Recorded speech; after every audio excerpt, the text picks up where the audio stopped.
smiling little boy, jumping puppy, puppy word, well like a fairy.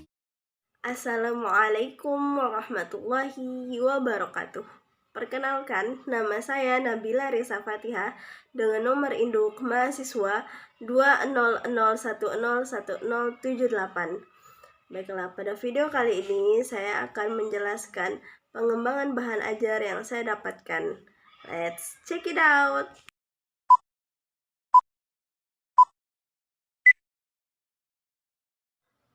Baiklah, di sini saya akan menjelaskan tentang meneladani ketaatan malaikat-malaikat Allah Subhanahu wa taala.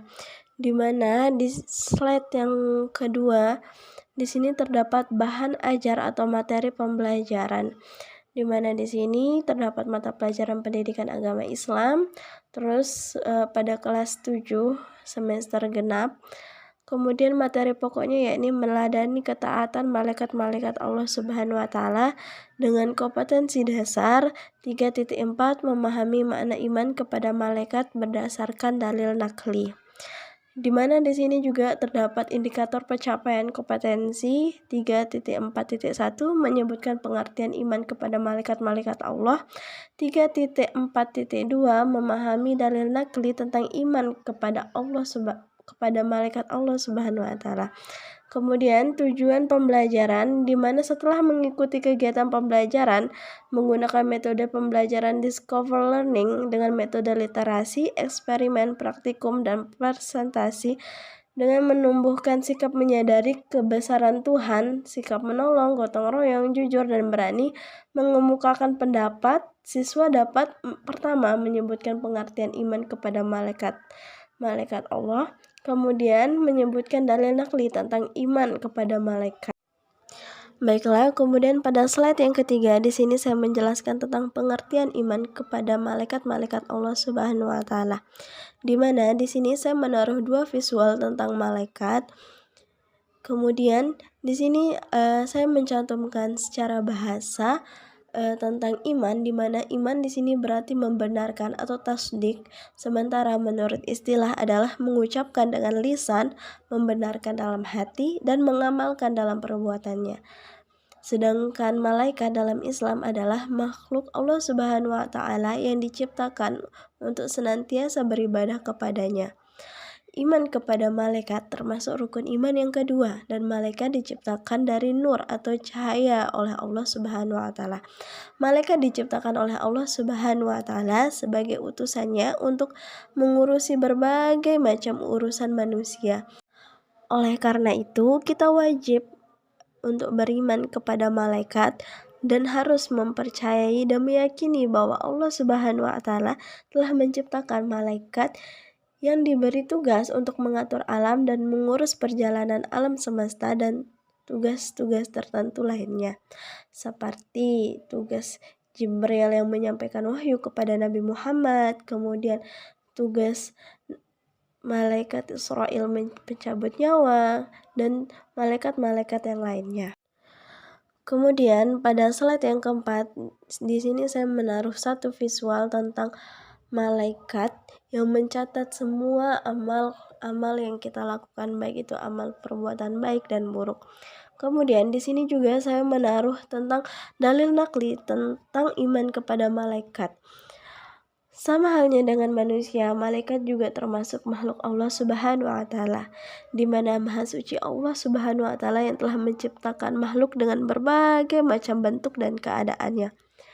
Dan meskipun kita tidak pernah berjumpa dengan malaikat, akan tetapi kita juga harus percaya akan keberadaan malaikat, di mana Allah Subhanahu wa taala menjelaskan dalam surat Al-Anbiya ayat 19 seperti digambar tersebut, yang artinya, dan miliknya siapa yang di langit dan di bumi, dan malaikat-malaikat yang di sisinya tidak mempunyai rasa angkuh dan menyembahnya, dan tidak pula merasa letih.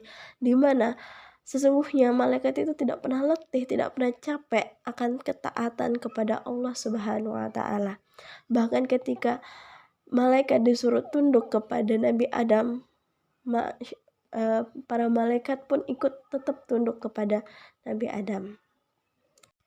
Kemudian pada slide yang kelima, selanjutnya dijelaskan dalam Al-Quran surat An-Nisa ayat 136 yang artinya, wahai orang-orang yang beriman, tetaplah beriman kepada Allah dan Rasul-Nya dan kepada kitab yang Allah turunkan kepada Rasul-Rasulnya serta kitab yang Allah turunkan sebelumnya.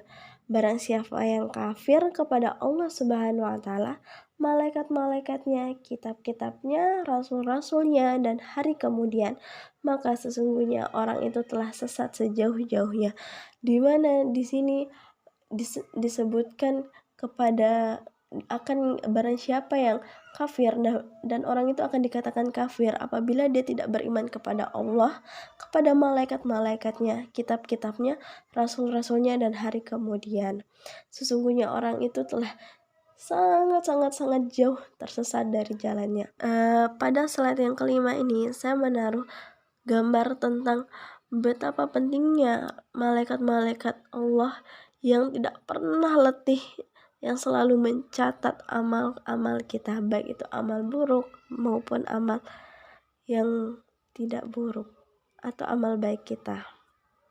Kemudian pada slide ke-6 di sini saya mencantumkan instrumen penilaian, di mana penilaiannya di sini tentang membaca dengan tartil. Di mana di sini ada nomor, nama peserta didik, aspek yang dinilai, ada 1, 2, 3, dan jumlah atau skornya. Mungkin cukup sekian dari saya. Apabila ada salah kata ataupun pengucapan, baik itu tertulis maupun tidak, saya Nabila Reza Fatihah mohon maaf. Dan akhirul kalam, wabillahi taufiq wal hidayah. Wassalamualaikum warahmatullahi wabarakatuh. Sampai jumpa.